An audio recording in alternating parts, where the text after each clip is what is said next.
নেহারি হচ্ছে চুলায়। কালারটা দেখেন, ভিডিওতে কিচ্ছু আসে না এই কালারের।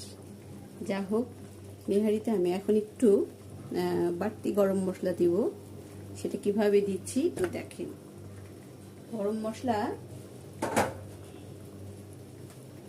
গরম মশলা কিন্তু অনেক বেশি মুখে লাগলে ভালো লাগে না, তাই এই জিনিসটা আমি ইউজ করব।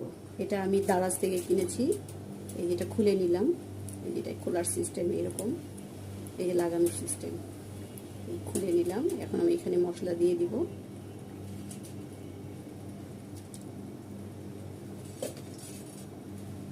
এটা দারাজে অনেক ধরনের পাওয়া যায়।